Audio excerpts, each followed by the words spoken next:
প্রিয় শ্রোতা, আসসালামু আলাইকুম। যে যেখানে বসে আপনার মূল্যবান সময়কে নষ্ট করে আমার ভিডিওটি দেখছেন, কথা শুনছেন, আন্তরিক শুভেচ্ছা এবং ভালোবাসা আপনার জন্য।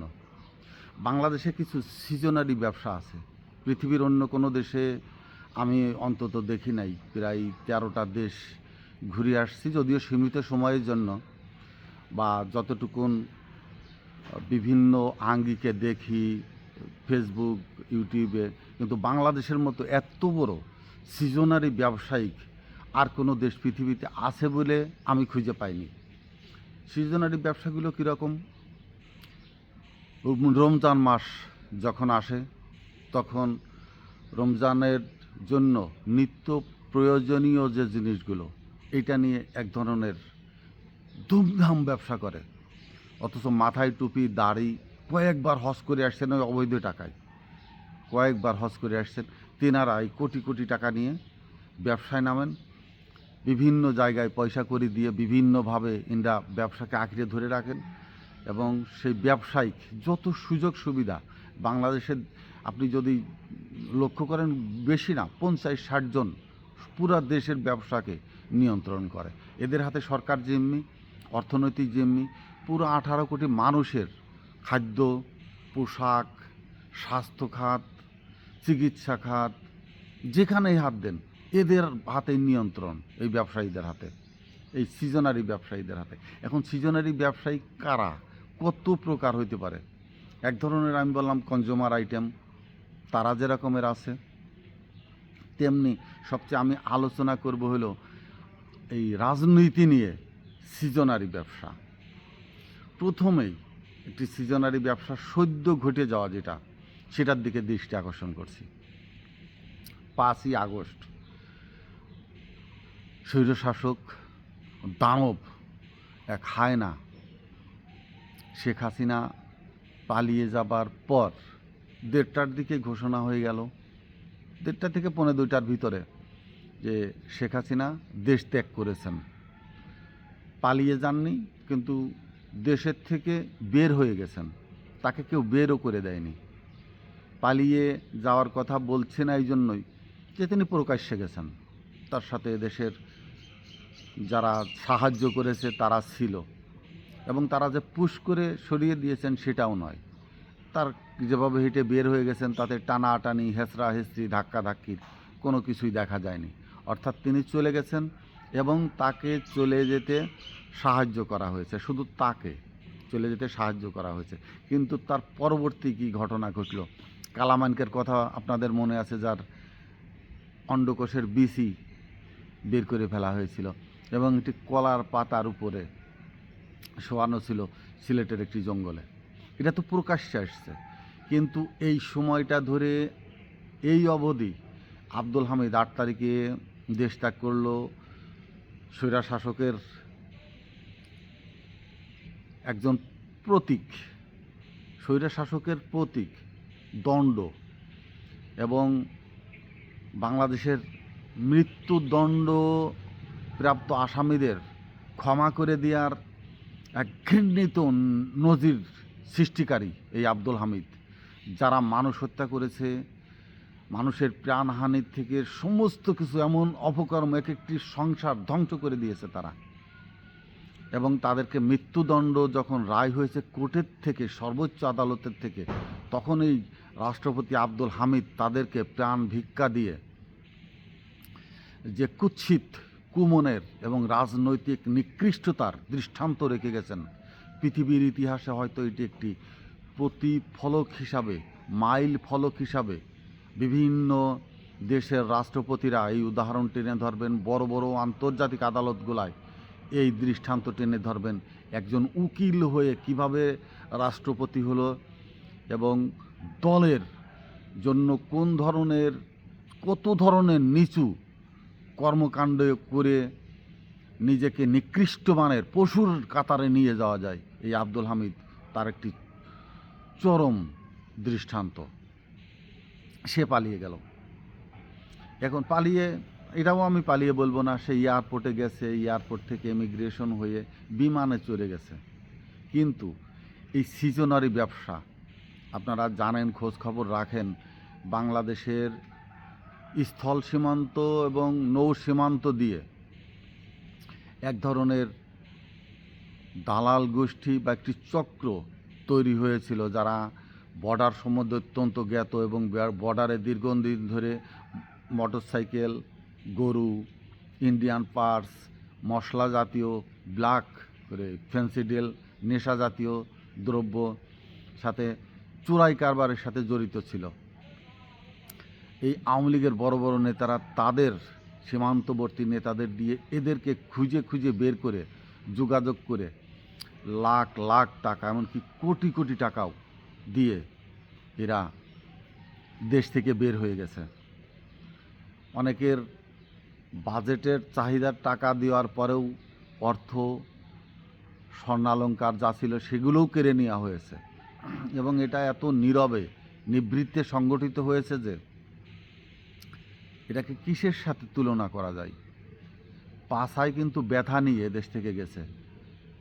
একে তো দেশ থেকে বহিষ্কার, দেশের থেকে বের হয়ে গেছে, তারপরে সীমান্তে কি বলবো, এদেরকে পুরুষ মানুষ কিন্তু পাছা মেরে এমন কায়দা করে বের হয়ে গেছে যে পাছার ব্যথা সারতে অনেক দিন লেগে যাবে। অর্থদণ্ড, মারধর, আমার কাছে এমন আছে যে জাইয়ে শুধু সব কেড়ে নিয়ে জাইয়ে পরিয়ে 2 দিন 3 দিন কাদা মাটি জঙ্গলের ভিতরে মাঝিদের জাল দিয়ে দিয়ে ঢেকে ঢেকে, জাল নাড়ার কথা বলে যে জাল শুকাইতে দিয়েছে, অথচ তার ভিতরে আওয়ামী লীগের বড় বড় হেভিওয়েটের মন্ত্রী শোয়াই রাখছে। যখন নিরাপদ পাইছে, গরুর সাথে, গরুর লেজের সাথে ওই নেতারে কলা গাছ দিয়ে বাঁধে কলা গাছের মতো করে নিচেই নেতা শোয়া, নাক ভাসিয়ে রেখে কলা গাছ ওপাশে পার করে দিয়েছে। ওপাশে যাইয়ে নেতা উঠে ওই পাশের কাপড় পরনে পরে দেশে ঢুকেছে। কিন্তু এত কষ্টের পরেও কিন্তু এই দালালরা তাদের কাছ থেকে লাখ লাখ কোটি কোটি টাকা ছিনিয়ে নিয়েছে এই পাচারকারীরা। আমরা জানি যে বিভিন্ন দেশে লিবিয়ায় পাচার করে বা ইউরোপিয়ান কান্ট্রিতে ঢুকানোর কথা বললে অন্য দেশে নিয়ে এই যে ব্ল্যাকমেইল করি, আরও টাকা নেয়, মানব পাচার বলে যে মূলত কথা আছে, তারা তো 2, 4, 5 লাখ 15 লাখ টাকা। কিন্তু এই সিজনে আওয়ামী লীগ নেতা, মন্ত্রী, এমপিদেরকে পার করতে গিয়ে লাখ 50, 60, এমনকি কোটি টাকাও লুফে নিয়েছে এক ধরনের সিজনারি ব্যবসায়ীরা। আর একটা সিজনারি ব্যবসা শুরু হয়েছিল 5 তারিখের পরের থেকে। আওয়ামী লীগের স্থানীয় নেতারা যারা সরে যেতে পারেনি, তারা স্থানে নিজেদের এলাকায় থাকার জন্য হোক অথবা কিছুটা নিরাপত্তার জন্য স্থানীয় জেলাভিত্তিক যে নেতারা, বিএনপির নেতারা, বিএনপি তো ভেবে নিয়েছিল যে আমরা ক্ষমতায় আসছি এবং এখনও তারা ভাবছে আমরা এই ক্ষমতায়, দেশ আমাদের নিয়ন্ত্রণে।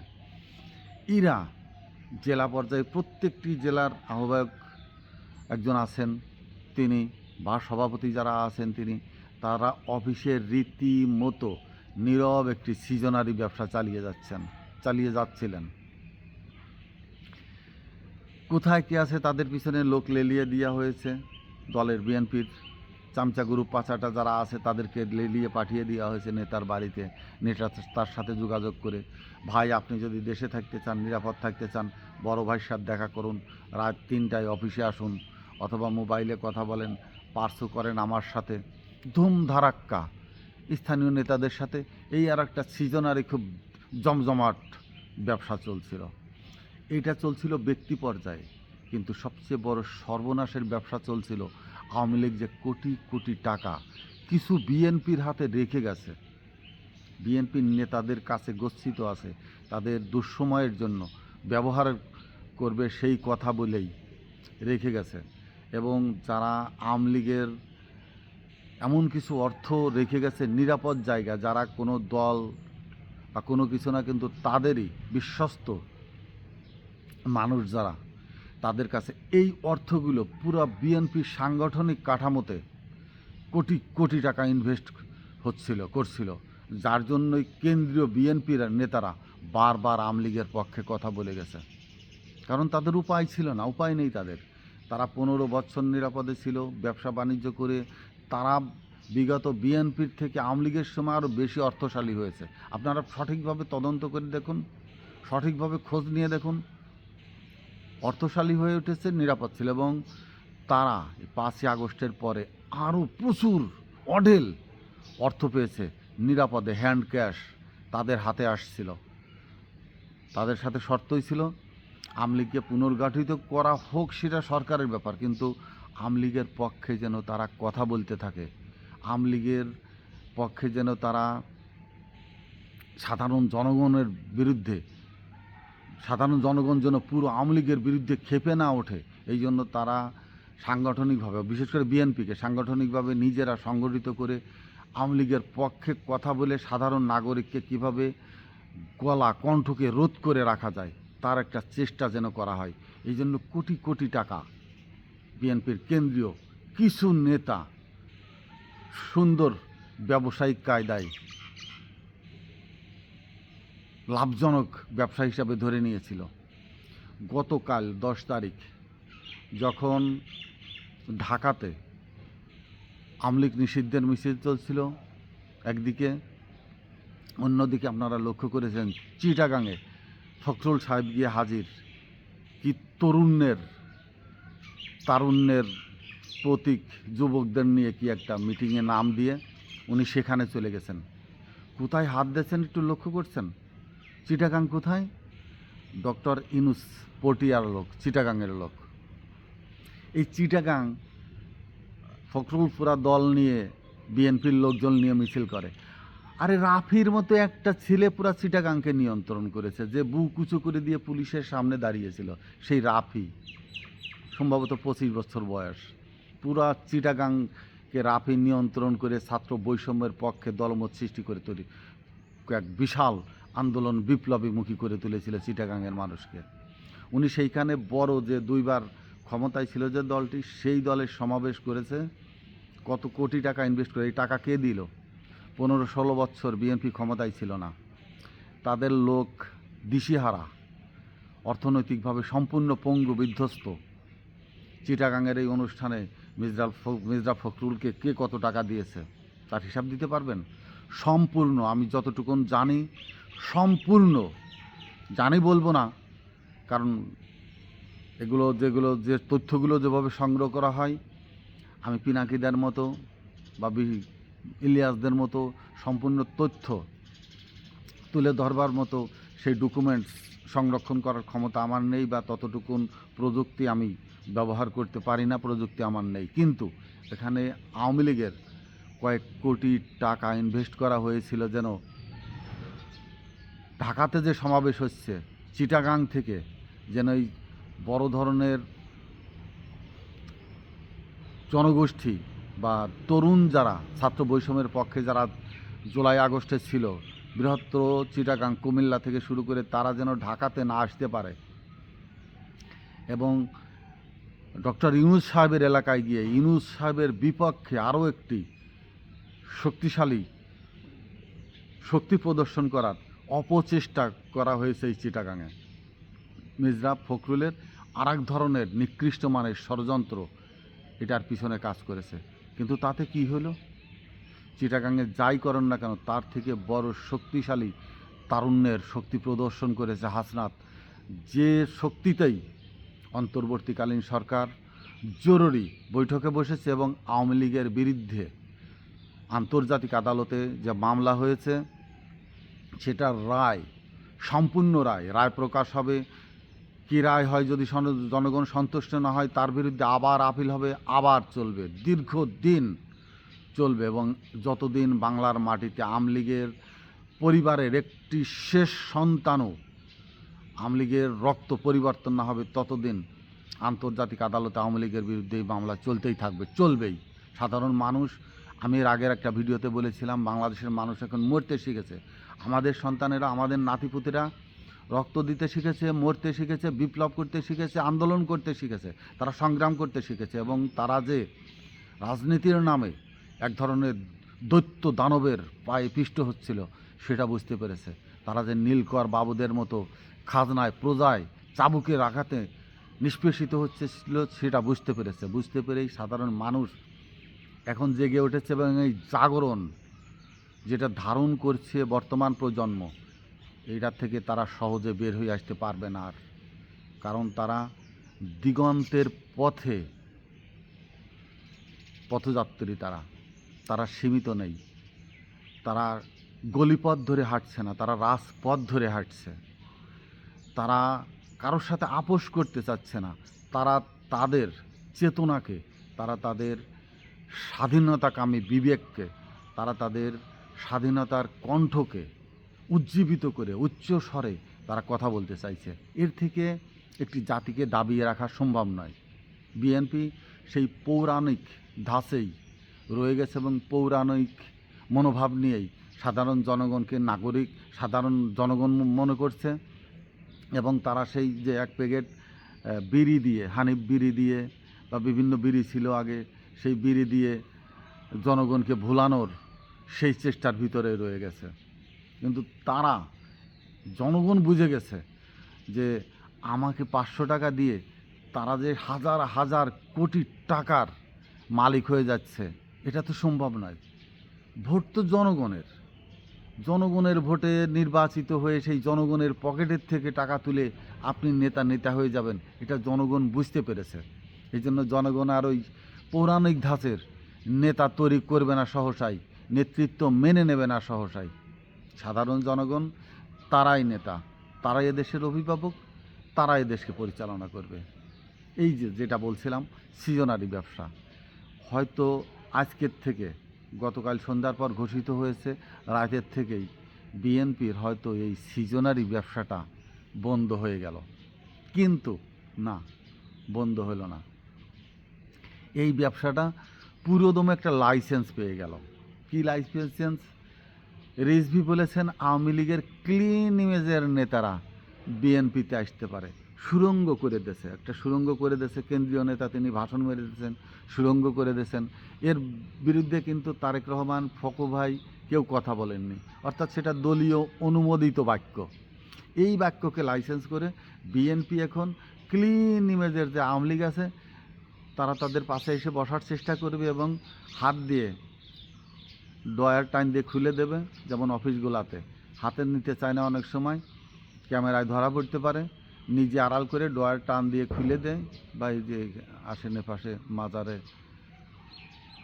মাজারে দেন, কি বলে এটা, সালামি দেন, মাজারের ডয়ার খুলে দেবে। আবার তাকাবে যে 500 টাকার নোট না 1000 টাকার নোট, বান্ডিল কয়টা, কত কি পরিমাণ আছে। আচ্ছা ঠিক আছে, দেখতেছি, কেন্দ্রে কথা বলে নেই, আপনি তো ক্লিন ইমেজের, আমি রিজভির সাথে শুনে নেই কেডা কি আছে না আছে। এই যে লাইসেন্স পেয়ে গেল কিন্তু আরেকটি ব্যবসার। এখন এই লাইসেন্সকে ব্যবহার করে বিএনপি নিষিদ্ধের ইউটিউবের ভিতরে চলে আসবে।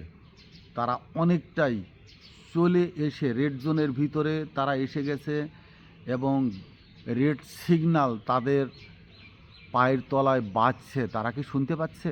বিএনপি কি শুনতে পাচ্ছে?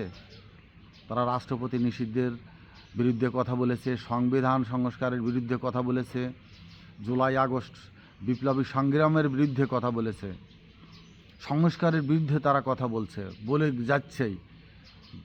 সাধারণ জনগণ যখন নির্বাচন চাচ্ছে না, ডক্টর ইউনূসের নেতৃত্বে দেশকে এগিয়ে নিতে যাচ্ছে, বিএনপি বারবার নির্বাচনের কথা বলে এবং সরকারকে হুমকি পর্যন্ত দিয়ে রেখেছে ডিসেম্বরের পরে দেশ ভিন্ন খাতে নিয়ে যাবে বিএনপি। তার মানে ডিসেম্বরের আগেই বিএনপিকেও আওয়ামী লীগের কার্যক্রমের নিষিদ্ধের মতো বিএনপির কার্যক্রমকেও হুমকির মুখেই দেখতে হবে সাধারণ জনগণকে। তারা কোন পথে হাঁটছে, কোন ধরনের নৈরাজ্য সৃষ্টির পথ ধরে এগোচ্ছে। এই 8 মাসে তো তারা আওয়ামী লীগ হওয়ার অপচেষ্টা থেকে বিন্দুমাত্র পিছিয়ে যায়নি, বরঞ্চ আওয়ামী লীগ হওয়ার সর্বোচ্চ চেষ্টা তারা করে গেছে। আওয়ামী লীগের ধাঁচের অপচেষ্টা চালিয়ে তারা জনগণের কণ্ঠরোধকে, জনগণের বিবেককে বিকৃত করার জন্য সর্বাত্মক চেষ্টা করে গেছে। অতএব তারাও রেড জোনের ভিতরে আছে এবং ডিসেম্বরের আগেই তাদের বিরুদ্ধে কতদূর কী করবে অন্তর্বর্তীকালীন সরকার জানি না। তবে হাসনাত আবদুল্লারা হয়তো সেই মেসেজটি পেয়ে যাবেন। তারা যে পেয়ে গেছেন বা পেয়ে যাবেন, এই মেসেজটা কি বিএনপিরা পাচ্ছেন? সতর্ক হইতে হবে বিএনপিকে, শিখতে হবে ঘাড় বাঁকা করার রাজনীতি বাংলাদেশের শেষ। অস্ত্র প্রদর্শনের, স্নায়ু শক্তি প্রদর্শনের, ডাইরেক্ট অ্যাকশন প্রদর্শনের রাজনীতি বাংলাদেশ থেকে বিলুপ্ত। বাংলাদেশের নমনীয়তা নিয়ে, বাংলাদেশের জনগণের সেন্টিমেন্ট বলতে, তো জনগণের সেন্টিমেন্ট আপনারা বোঝেন না। সেন্টিমেন্ট বলতে এই শব্দটা চলে গেছে মধ্যবর্তী রাজনৈতিক নেতাদের। তারা কি বলেন? যারা মনে করেন যে শুধু তারা যেটা বলেন সেটাই জনগণের সেন্টিমেন্ট, এখান থেকে অনেক যোজন যোজন মাইল ফারাক হয়ে গেছে এই নেতৃত্ব জেলা পর্যায়ের, উপজেলা পর্যায়ের, থানা পর্যায়ের নেতাদের থেকে শুরু করে তৃণমূলের জনগণ হাজার হাজার মাইল চন্দ্র সূর্যের মতো দূরত্ব সৃষ্টি হয়ে গেছে এর ভিতরেই। বিএনপিকে বুঝতে হবে সংস্কারের মধ্যে আসবে, সাধারণ জনগণের কাতারে আসবে, বর্তমান অন্তর্বর্তীকালীন সরকারের সংস্কারের মধ্যে আসবে, ছাত্র বৈষম্যের যে আন্দোলন এবং রাষ্ট্র সংস্কারের সংবিধান বলছি না আমি, কিন্তু রাষ্ট্র সংস্কার বলছি। রাষ্ট্র সংস্কারের জন্য যারা এখনও রাজপথে, বিএনপি কি তাদের কাতারে আসবে, তাদের সাথে আসবে, নাকি বিএনপি পুরানো ধাঁচে সেই আওয়ামী লীগের দোসর হিসাবে নিজেকে পরিচিতি রেখে এদেশের সৌর শাসক হিসাবে নিজেদের অস্তিত্ব বহন করে ধারণ করে যাবে? সেটা তাদের সুযোগ। কিন্তু সিজনারি ব্যবসা চলছে, এই সিজনারি ব্যবসা কখন বন্ধ হবে? যখন বন্ধ হবে তখন সাধারণ মানুষ বুঝতে পারবে যে বিএনপির সিজনারি ব্যবসা শেষ। শুধু বিএনপি নয়, বাংলাদেশকে নিয়ে যারা সিজনারি ব্যবসায় লিপ্ত আছেন, আস্তে আস্তে খুঁটিয়ে তাদেরকে বের করা হবে, এবং আজ হোক, কাল হোক বা 50 বছর পরে হোক, এর সুষ্ঠু বিচার দেশে হবে, না হলে আবারও বাংলাদেশ ছুটে যাবে আন্তর্জাতিক আদালতে। আন্তর্জাতিক আদালত বাংলাদেশের জনগণ এখন চেনে, এখন জানে, এবং আন্তর্জাতিক আদালতে মামলা চালানোর মতো এদেশে সৎ, যোগ্য ফোয়াদ সাহেবদের মতো, তাজুল সাহেবদের মতো সত্য, সৎ আইনজীবী প্রতিষ্ঠিত হয়েছে। তারা এদেশকে সাধারণ মানুষের হয়ে, সাধারণ মানুষের পক্ষে লড়াই চালিয়ে যাবে, এই বিশ্বাস তাদেরকে, সাধারণ মানুষ সেই দায়িত্ব তাদের ঘাড়ে তুলে দিয়েছে এবং তারা সেটা বহন করবে। অতএব সিজনারি ব্যবসা নিয়ে যেটা বলছিলাম আজ সীমিত আকারেই, পরবর্তীতে আবার দেখা হবে। দেখার আমন্ত্রণ রইল। আসসালামু আলাইকুম।